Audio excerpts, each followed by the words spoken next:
नमस्कार, स्वागत है आपका इन्वायरमेंट दिस वीक में। जैसा कि आप जानते हैं कि इस प्रोग्राम में हम बात करते हैं सप्ताह भर की महत्वपूर्ण जो 3 खबरें होती हैं पर्यावरण खंड से संबंधित, जो आपकी प्रीलिम्स और मुख्य दोनों परीक्षाओं के लिए महत्वपूर्ण होती हैं। तो चलिए देखते हैं सबसे पहले खबरों को, कौन कौन सी खबर इस सप्ताह की कवर की जाएगी। उसके बाद विस्तार से एक एक खबर पर हम बात करेंगे। तो 3 खबरों में सबसे पहली खबर हमारी है ग्लोबल कूलिंग वॉच 2025 की जो नई रिपोर्ट है उस पर बात करेंगे। दूसरी खबर हमारी है रीसस मकाऊ, यानी कि इस बंदर के ऊपर क्या बात कही गई है, क्यों चर्चा में है, इस पर बात करेंगे। स्टेट ऑफ द क्रायोस्फीयर 2025 की रिपोर्ट है, इस पर भी बात करेंगे। ये तीनों महत्वपूर्ण टॉपिक आपके लिए हैं। सबसे पहले टॉपिक की बात करते हैं ग्लोबल कूलिंग वॉच 2025 की जो रिपोर्ट है उसके विषय में। COP 30 का आयोजन बेलेन ब्राजील में हुआ है। अब इसी में इस रिपोर्ट को, जो कि यूएनईपी की रिपोर्ट है, ग्लोबल कूलिंग वॉच रिपोर्ट, इसकी बात की गई है। अब यहां पर इस कूलिंग वॉच रिपोर्ट में यह कहा गया है कि 2050 तक जो कूलिंग की डिमांड है, यानी कि लोगों को जो लगातार पृथ्वी का तापमान बढ़ रहा है, यहां पर गर्मी बढ़ रही है, उसकी वजह से ठंडा रहने की जरूरत है, अपने आप को ठीक रखने की, ठंडा रखने की जरूरत है, सामान्य परिस्थिति बनाए रखने के लिए, जीवन की सुरक्षा के लिए। अब ऐसी दशा में जो कूलिंग की डिमांड है वो जो है 2050 तक जाते जाते 3 गुनी हो जाएगी। ये इस रिपोर्ट में बात कही गई है। इस रिपोर्ट की जो बात है वो सुनने में बहुत साधारण लग रही है, लेकिन दरअसल बात इस तरह से समझिए कि अभी वर्तमान समय में अपने आप को ठंडा रखने के लिए आपको 10 लाख एसी की अगर आवश्यकता है तो 2050 तक ये आंकड़ा इसका 3 गुना यानी कि 30 लाख एसी तक पहुंचेगा। ये एक सिंपल उदाहरण दिया गया आपको समझने के लिए। कहने का मतलब कि इस तरह के यंत्र जितनी ज्यादा, इस तरह के इक्विपमेंट बढ़ेंगे, उतना ज्यादा क्या होगा, उतना ज्यादा उत्सर्जन बढ़ेगा, उतना ज्यादा पर्यावरण को नुकसान होने की संभावना भी बढ़ेगी। तो ये कूलिंग की डिमांड जहां एक तरफ अपने आप को सुरक्षित रखने के लिए जरूरी है, वहीं दूसरी तरफ यह भी जरूरी है कि हम उस तकनीक को अपनाएं जिस तरीके से कि पर्यावरण को भी नुकसान न हो और उसका विपरीत जो प्रभाव हमारे ऊपर पड़ेगा उसका भी नुकसान न हो। तो यही बात इसमें कही गई है। इस रिपोर्ट में इस बात को कहने के साथ साथ कि कूलिंग की डिमांड तो 2050 तक 3 गुनी होगी, साथ ही साथ यह भी कहा गया है कि इसकी वजह क्या है। तो इसकी वजह आप जान ही रहे हैं कि हीट वेव है, तापमान लगातार बढ़ ही रहा है। इसके अलावा जो अर्बन हीट जो टेम्परेचर इंपैक्ट है, यानी हम शहरों में जो कंक्रीट के महल खड़े करते जा रहे हैं, तो अर्बन हीट जो इंपैक्ट है वो भी एक प्रभाव है। अब इसकी वजह से आप जो उत्सर्जन की हम उस पक्ष की बात कर रहे हैं, तो ये कहा जा रहा है कि वर्तमान में अगर देखें तो 2022 में 22 टेरावाट जो उत्सर्जन है वो 2050 तक जाते जाते ये कहा जा रहा है कि 68 टेरावाट तक हो सकता है। यानी कि 2050 तक जाते जाते 7.2 बिलियन टन CO2 के इक्वल, कितना, 7.2 बिलियन टन। बिलियन टन किसके इक्वल, तो CO2 के इक्वल। CO2 के इक्वल जो एमिशन है उसको हम बताने के लिए EQ इसको इस्तेमाल किया जाता है, इसको एक मानक के तौर पर इस्तेमाल किया जाता है। तो 7.2 बिलियन टन जो है वो 2050 तक उत्सर्जन होने की संभावना है CO2 के इक्वल अगर बात करें तो। अब इसके लिए जो रास्ते बताए गए हैं उसमें यह कहा गया है, इससे निपटने का तरीका यह बताया गया है कि सस्टेनेबल कूलिंग पाथवे। सबसे पहली चीज यह है कि अगर इस तकनीकी को हम अपनाते हैं, सस्टेनेबल कूलिंग पाथवे को अपनाते हैं, न कि वर्तमान जिस तरह से एसी पे एसी लोग लगाए जाते हैं, तमाम जगहों पर जरूरतें पड़ रही हैं, उसकी जगह अगर हम सस्टेनेबल कूलिंग पाथवे को अपनाते हैं तो उत्सर्जन 64% तक कम किया जा सकता है। यानी कि जो खर्च होने वाली ऊर्जा है वो 43 ट्रिलियन जो है उसमें जो है उतने बिजली की लागत जो है हम उसको कम कर सकते हैं। तो यहां पर मुख्य फोकस जो है वो सस्टेनेबल कूलिंग पाथवे पर दिया गया है और इसके 3 मुख्य समाधान बताए गए हैं। कौन कौन से? एक तो कहा गया है पैसिव कूलिंग, दूसरा कहा गया है लो एनर्जी सिस्टम्स और तीसरा कहा गया है हाई एफिशिएंसी इक्विपमेंट। इसका मतलब यह हुआ, सबसे पहले पैसिव कूलिंग की बात करते हैं। पैसिव कूलिंग का मतलब यह हुआ कि जैसे आप ऐसी तकनीकी अपनाएं जिससे शेडिंग हो गई, जैसे छाया आप ज्यादा से ज्यादा जहां पर रखें, पेड़ पौधे लगाएं, उसके लिए पर्दों का इस्तेमाल करें ताकि आपके घर के आसपास क्या हो, छाया हो। शेडिंग एक बहुत अच्छी तकनीकी हो सकती है। दूसरी तकनीकी वेंटिलेशन है। ऐसे घरों को, अगर अर्बन प्लानिंग कहीं हो रही है तो ऐसे घरों को बनाया जाए कि वहां वेंटिलेशन की व्यवस्था हो, बड़ी बड़ी खिड़कियां हो, जालियां हो, आंगन की व्यवस्था हो, जिससे कि वेंटिलेशन अगर अच्छा होगा तो कूलिंग अपने आप टेम्परेचर को कम किया जा सकेगा। इसके अलावा अगर आप देखें तो जो रिफ्लेक्टिव सरफेस अगर बनाया जाए, यानी कि ऐसा सरफेस जैसे व्हाइट कलर से आप पेंट करते हैं छतों को, तो वहां से क्या होगा, सूर्य की किरण क्या होगी, रिफ्लेक्ट करेगी, उससे भी टेम्परेचर कंट्रोल होता है। इसके अलावा ग्रीन अर्बन स्पेस जैसे अर्बन प्लानिंग में ग्रीन अर्बन स्पेस को हम जगह दे सकते हैं। रूफ टॉप गार्डन जो बनाए जाते हैं उससे 5 से 6 डिग्री सेल्सियस तक तापमान को कम किया जा सकता है। तो ये जो तरीके होते हैं ये क्या होते हैं, पैसिव कूलिंग होते हैं।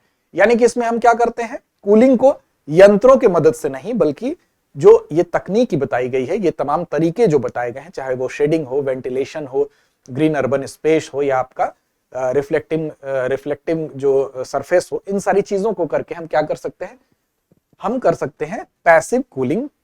ये पहली तकनीकों को हम यहां पर इंप्लीमेंट कर सकते हैं। दूसरा ये कहा गया कि लो एनर्जी सिस्टम्स, यानी कि कई बार ऐसा होता है कि लोग एसी इस्तेमाल करते हैं तो वो एसी मिनिमम जितना टेम्परेचर उसको हो सकता है 18 डिग्री सेल्सियस पे कर दिया, लेकिन इसका तरीका यह भी हो सकता है कि लो एनर्जी सिस्टम यानी कि उसको हम 27 डिग्री सेल्सियस उसका टेम्परेचर सेट कर दें और साथ में फैन चला दें।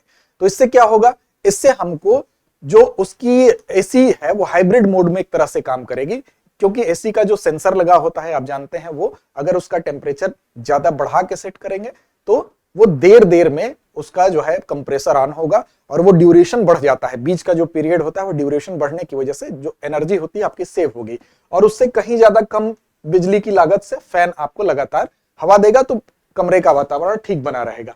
तीसरा है हाई एफिशिएंसी इक्विपमेंट, यानी कि ऐसे इक्विपमेंट इस्तेमाल करने को बढ़ावा दिया जाए जिनकी रेटिंग अच्छी हो, जो हाइब्रिड मोड में काम करते हो, साथ साथ जो कम बिजली खर्च करते हो, जैसे कि आप जानते हैं कि फ्रिज हो गया या आपका एयर कंडीशन हो गया, ऐसे तमाम जिसमें कि ऊर्जा की जो खपत है उसमें एक तो ऐसी गैस कम निकलती हो जो कि नुकसानदायक हो, ठीक है। तो इस तरह की चीजों का इस्तेमाल किया जा सकता है। जैसे HFC जो रेफ्रिजरेंट है उसको फेस डाउन करने की बात कही गई है। HFC फेस डाउन इसलिए कही गई थी क्योंकि जब किगाली समझौता हुआ था तो उसी में किगाली एग्रीमेंट में ये कहा गया था कि इसको धीरे धीरे फेस डाउन करना है, चरणबद्ध तरीके से इसको खत्म करना है, क्योंकि अगर आप देखेंगे तो हाइड्रोफ्लोरोकार्बन HFC की अगर बात करें तो इस CO2 की तुलना में 1000 गुना ज्यादा ये क्या करती है, नुकसानदायक है। तो 1000 टाइम ज्यादा ये क्या करती है, नुकसान पहुंचाती है CO2 की तुलना में। तो इसीलिए HFC को रेफ्रिजरेंट को फेस डाउन करने के लिए किगाली एग्रीमेंट में ही बात कही गई थी। तो ये तरीका है। अब पैसिव कूलिंग से जो टेम्परेचर है उस टेम्परेचर को ये कहा जा रहा है कि आप 8 डिग्री सेल्सियस तक कम कर सकते हैं और ऊर्जा की खपत को 30 डिग्री सेल्सियस तक घटा सकते हैं। तो ये एक अच्छा तरीका बताया गया है। साथ ही साथ अगर बात की जाए तो दुनिया में अभी भी 1 अरब लोग ऐसे हैं जो कि बिना कूलिंग के रह रहे हैं, तो उन तक भी कूलिंग को पहुंचाया जा सकता है। अगर हम पैसिव कूलिंग का तरीका अपनाते हैं तो ज्यादा से ज्यादा लोगों के पास कूलिंग की सुविधा भी मुहैया उनको होगी और साथ साथ हम क्या कर सकते हैं, पर्यावरण को भी नुकसान नहीं पहुंचाएंगे, क्योंकि 1 अरब लोग कूलिंग से अभी भी वंचित हैं। और 2050 तक अगर यही गति चलती रही तो 2050 तक ये आंकड़ा बढ़ सकता है, 3 अरब हो सकता है। इस तरह से सबसे ज्यादा जोखिम अगर हम बात कहें कौन लोग को जोखिम ज्यादा है, तो इसमें आप देखेंगे तो इसमें महिलाएं हो गई, इसमें विशेष तौर पर जो बुजुर्ग हो गए, इसमें जो कह सकते हैं छोटे किसान हो गए। और अगर क्षेत्र की बात करें तो अफ्रीका और दक्षिण एशिया की अगर बात करें, यानी अफ्रीका और दक्षिण एशिया में जो है ज्यादातर ऐसे लोग हैं जो कि अभी जिनके पास कूलिंग की सुविधा नहीं मिल रही है, नहीं बन पा रही है। अब इसके लिए बहुत सारे देश हैं, वहां की पॉलिसी में भी हमको कुछ संगठनों में भी ये प्रयास देखने को मिलता है इस दिशा में। जैसे कि अगर हम बात करें बीट द हीट मूवमेंट चला था, जिसमें कि 187 कंट्रीज ने मिलकर क्या किया था, एक संगठन बनाया था। तो 187 शहर मिलकर बीट द हीट अभियान चलाए। 72 देशों ने ग्लोबल कूलिंग प्लेज पर साइन किया। 54 देशों के पास ही अभी ठोस नीतियां इस दिशा में मौजूद हैं। लेकिन यूएन ये कह रहा है, अगर हम बात करें तो यूएन का कहना यह है कि इतने से ही काम नहीं चलेगा। निष्कर्ष के रूप में अगर हम बात करें तो यूएन कहता है कि जो कूलिंग है उस कूलिंग को लोगों की संपत्ति घोषित कर देना चाहिए। जिस तरह से रोटी कपड़ा मकान लोगों के लिए जरूरी है, उसी तरह से कूलिंग भी लोगों के लिए जरूरी है। और हीट वेव को कहता है कि हीट वेव आज की समय में आपदा नहीं है, बल्कि हीट वेव क्या बन चुका है, हीट वेव आपदा न होकर एक स्थायी खतरा बन चुका है। तो ऐसी दशा में यह कहा जा रहा है कि जो चीज एक स्थायी खतरा बन चुकी है, अब इससे निपटने के लिए इसको यानी कि कूलिंग को भी, चूंकि एक स्थायी खतरा है तो उसे निपटने के लिए इसको भी जन संपत्ति घोषित कर दी जाए, यानी कि आवश्यक रूप से कूलिंग सबको मिलनी चाहिए।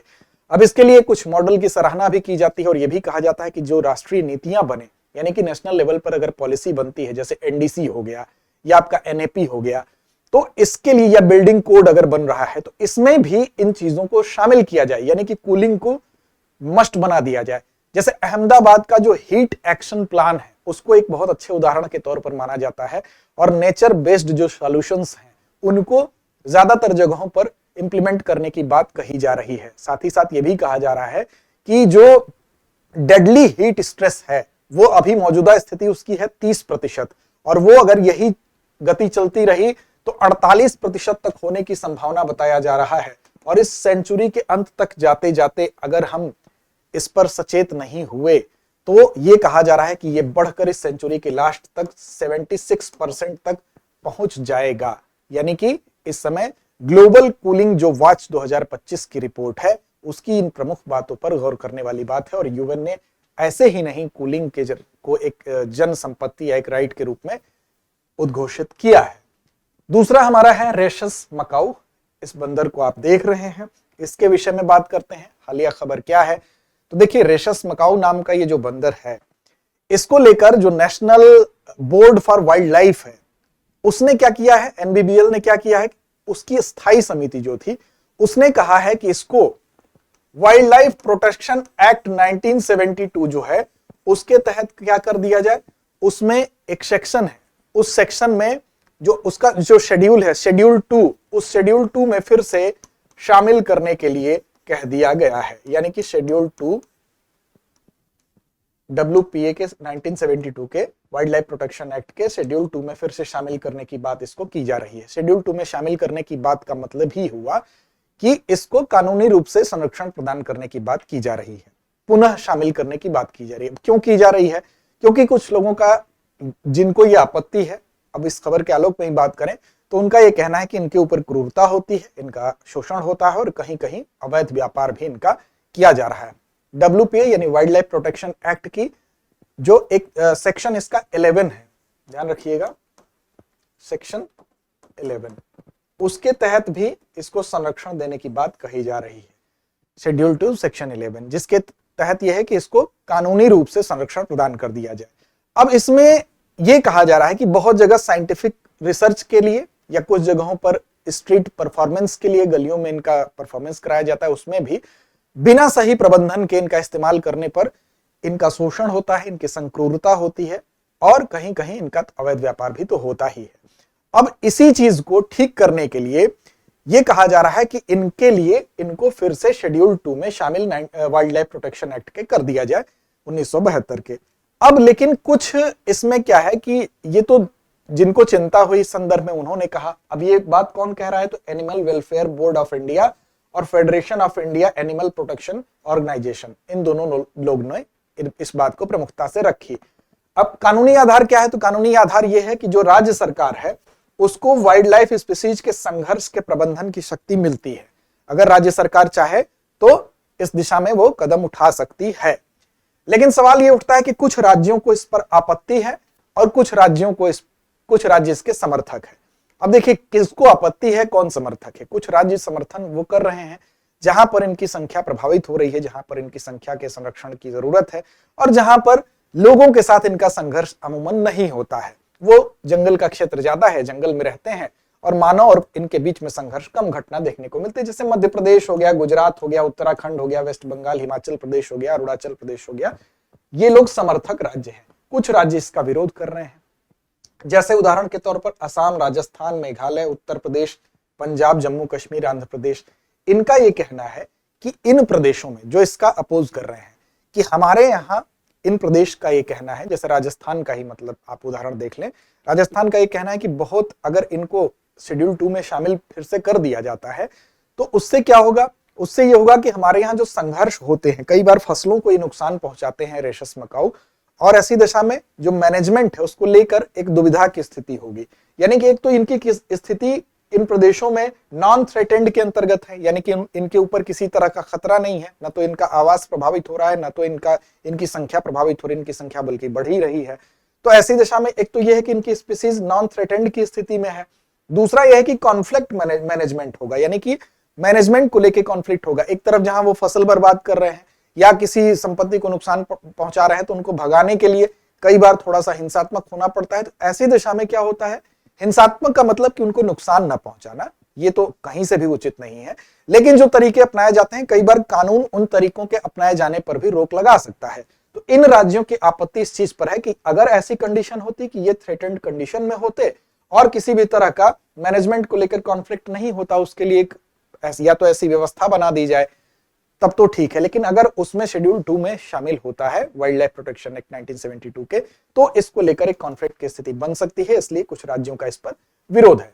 अगली खबर है state of the cryosphere 2025 report. देखिए, स्टेट ऑफ द क्रायोस्फीयर जो रिपोर्ट है वो भी COP30 बेलेम ब्राजील में ही इस रिपोर्ट को जारी किया गया। और इस रिपोर्ट को जारी करते वक्त ये बात बताया गया कि state of the cryosphere report जो 2025 है, इसके तहत सबसे प्रमुख बात यह बताई गई कि हिमालय से लेकर दक्षिणी ध्रुव तक, इन पूरे जगहों तक जो बर्फ है वो बहुत तेजी से पिघल रही है। और इसमें चिंता व्यक्त की गई है और यह कहा गया है कि इतनी तेजी से यह बर्फ पिघल रही है कि सदियों तक अब समुद्र में ये बर्फ पिघल के जाती रहेगी और समुद्र का स्तर बढ़ता रहेगा। मतलब सदियों तक के लिए ये लॉक इन कंडीशन हो चुकी है। अब इस बात को लेकर ही चिंता है। तो state of the cryosphere report जो है हमको सचेत करती है। अब यह भी कहा जा रहा है कि वर्तमान में इसके लिए जिम्मेदार क्या है, तो वैश्विक तापमान का बढ़ना, और इतनी तेज है कि सदियों तक ये अब स्तर बढ़ना ही बढ़ना है। ग्रीनलैंड की उदाहरण दिया गया है, एक शर्मेक कुजलेक ग्लेशियर है। ग्रीनलैंड की जो ग्लेशियर है उसका नाम क्या है, शर्मेक कुजलेक ग्लेशियर, इसका उदाहरण दिया गया है। और यह कहा गया है कि ये जो ग्लेशियर है, अगर इसकी कंडीशन आप देखें तो 1850 के आसपास जो कंडीशन थी और वर्तमान में जो कंडीशन है उसमें अगर देखेंगे आप तो अब तक 40 किलोमीटर ये पीछे चली गई है। और 2002 के बाद केवल अगर आप देखें तो 2002 के बाद ये केवल 22 किलोमीटर जो है पीछे चली गई है। इसका मतलब ये कहा गया है, ये एक उदाहरण देने के लिए है, कहने का मतलब ये है कि चाहे वो ग्रीनलैंड हो, चाहे वो हिमालय से लेकर उत्तरी ध्रुव तक हो, ये तेजी से बर्फ का पिघलना हो रहा है। इस चिंता की तरफ ध्यान आकर्षित किया गया है। यह भी कहा गया है कि जो ग्रीनलैंड की जो बर्फ है उसके असामान्य कंडीशन होने के लिए, वहां पर तनावग्रस्त स्थिति पैदा होने के लिए 1 डिग्री सेल्सियस टेम्परेचर ही पर्याप्त है। लेकिन वर्तमान में तो ताप जो है 1.2 डिग्री सेल्सियस तक बढ़ चुका है। तो ऐसी दिशा में ये कहा गया कि ऑलरेडी ये कंडीशन सदियों तक जो समुद्र का स्तर है वो बढ़ाने के लिए पर्याप्त है, लॉक इन हो चुका है। बर्फ जो पिघलती है, तो ये बर्फ जो पिघलती है वो क्या होती है, ये मीठा पानी होता है। और ये पिघल कर क्या होता है, समुद्र में घुलता है। और समुद्र में जब घुल रहा है तो उसके परिणाम स्वरूप समुद्री धाराएं जो होती हैं वो भी कहीं ना कहीं प्रभावित हो रही हैं। क्रायोस्फीयर की अगर बात करें तो पृथ्वी पर वह हिस्सा होता है जहां पर पानी जो है वो बर्फ के रूप में होता है, वो चाहे ग्लेशियर के रूप में हो, वो चाहे आइस शीट के रूप में हो, चाहे समुद्री बर्फ के रूप में हो या स्नो कवर के रूप में हो, उसको क्रायोस्फीयर कहते हैं। और इसी क्रायोस्फीयर को लेकर ये रिपोर्ट दी गई है। अब यहां पर ये कहा गया कि तापमान 2 डिग्री सेल्सियस तक अगर पहुंच गया तो दुनिया का बड़ा हिस्सा जो है वो बर्फ खो देगा। और इसके लिए तापमान 1.5 डिग्री सेल्सियस तक सीमित रहा तो कुछ नुकसान बहुत हद तक कम होगा। समुद्री प्रभाव में यही बताया गया है कि इससे क्या हो रहा है कि समुद्र में मीठा जल मिल रहा है, जिससे क्या होगा, समुद्री धाराओं पर भी प्रभाव पड़ेगा। समुद्र का अम्लीकरण हो रहा है, एसिडिफिकेशन हो रहा है। साथ ही साथ जो परमाफ्रॉस्ट जो होता है, यानी 2 साल से अधिक समय तक जो ठंड में जमी जमीन होती है, बर्फ में जमी जमीन होती है, उसके ऊपर भी जो प्रभाव है वो कहा जा रहा है कि जितना कार्बन वो अवशोषित कर रही है, CO2 और मेथेन, उससे ज्यादा वो क्या कर रही है, अब छोड़ रही है। तो ऐसी दशा में ये तमाम प्रभावों की तरफ ध्यान आकर्षित कराया गया है कि बर्फ पिघलने से मीठा पानी समुद्र में मिल रहा है तो उत्तरी यूरोप में ठंड भी बढ़ सकती है। पोलर जो ओशियन है वो तेजी से एसिडिक हो रहे हैं, उनका अम्लीकरण हो रहा है। कुछ समुद्री जीव जो है नॉन सर्वाइवल कंडीशन में पहुंच जाएंगे, इससे ये इंपैक्ट बताया गया है। दीर्घकालिक प्रभाव के तौर पर सी लेवल राइज यानी समुद्र का स्तर बढ़ेगा। और तात्कालिक खतरे के रूप में यह कहा गया है कि जो हिमालयन वाटर शॉक्स हैं, यानी हिमालय की तेज गति से पिघलने से नदी प्रणालियां भी प्रभावित होंगी। GLOF यानी कि जो ग्लेशियल लेक आउटब्रस्ट फ्लड होता है वो देखने को ज्यादा मिलेंगे। साथ ही साथ सूखे मौसम में जल की कमी देखने को मिलेगी। भारत के लिहाज से अगर देखें, प्रभाव की बात करें तो 1.5 डिग्री सेल्सियस बनाम 3 डिग्री सेल्सियस, ये तुलनात्मक रूप से एक बात यहां पर कही गई है। ये कहा गया कि वेस्टर्न हिमालय है, चाहे काराकोरम हो या हिंदू कुश हो, अगर 1.5 डिग्री सेल्सियस तक टेम्परेचर इंक्रीज होता है तो 85% जो बर्फ है वो बची रहेगी। और अगर 3 डिग्री सेल्सियस तक ये पहुंच जाता है तो सिर्फ 30% ही शेष रहेगी।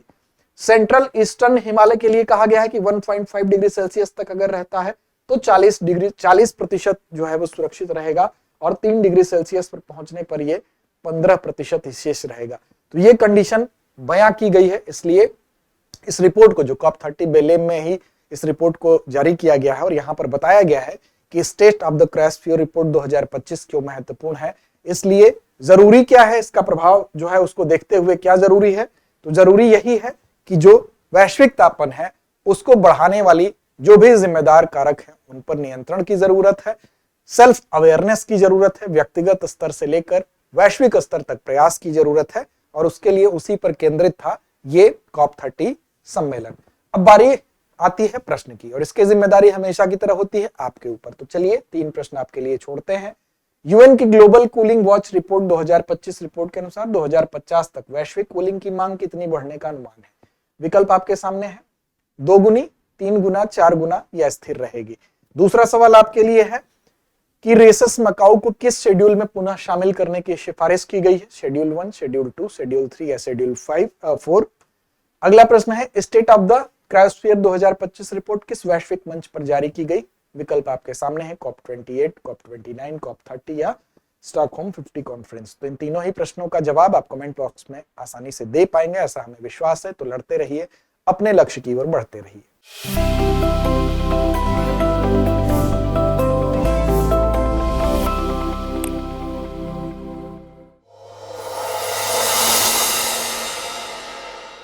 अब एग्जाम की तैयारी को और बेहतर करने के लिए हमारे चैनल को लाइक, शेयर और सब्सक्राइब करना ना भूलें।